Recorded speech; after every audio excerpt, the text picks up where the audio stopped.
Hello, everyone. Merry Christmas to you. This is Joe Rapisarda, the author of the book Awaken Your Power, The Secret of Life Revealed, How Your Thoughts Create Your Reality.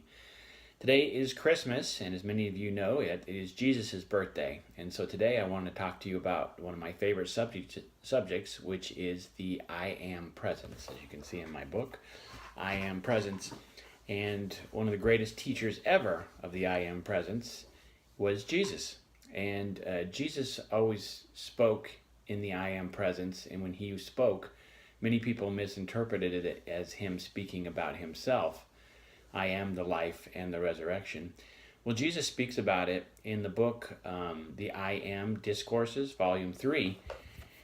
It talks about him during his lost years, or the years that aren't covered in scripture or in biblical text, where they just when he was in his teen years. And it talks about in those years how he sought and went out and tried to find secrets to this presence that he knew was inside him, and he wanted to learn how to harness it. So he sought all the masters that were in that time, and it talked about him going out and visiting in that time in the Middle East, and then over into Tibet, and then finally settled in and met a great master in India. Unnamed in the book, so it didn't really say. But he said that the master taught him the I Am Presence. And he talks about it, how when you use the I Am Presence, you are unifying yourself with the God Presence that is everything. And you put into action all the power of God. And so when he talks about when he created his miracles and when he did all the things that he did, he always saw himself. He said, I am the presence that never fails and never makes a mistake. He said that to himself multiple times. He said, I am the life and the resurrection. And what that meant to him is that I am the power. I am unifying that. I am the life, and then I am also the resurrection of it rising again. And he said that when he said those words to himself, I am the life and the resurrection, which intuitively came to him, he said that within 48 hours, he knew the path that he was going to take to make an example for humanity. Because Jesus says that he wanted to be considered as a big brother, that someone who had done previous work prior to the embodiment as Jesus, but he was no different than any of us, and that we will all reach that ascension at some point in our existence, just as he had. So he talks about this, I am the life and the resurrection, and he realized, he's like, okay, that the best way to do that is to allow himself to be taken and then to eventually be killed, and then show that there is life after death.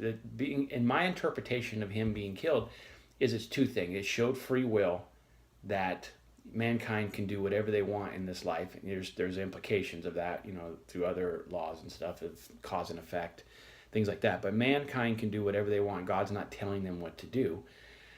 But it also showed, and that means that they could, mankind could even kill their Messiah. But it also showed that it gave him an opportunity to raise his body from the dead, to show that there is life after death, and that there are other planes of existence.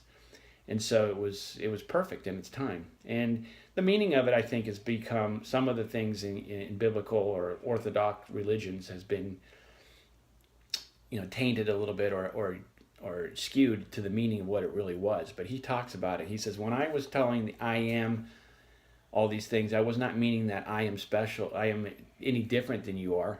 He goes, I meant to be an example that this is the presence that we're using. And it's probably coded for those years.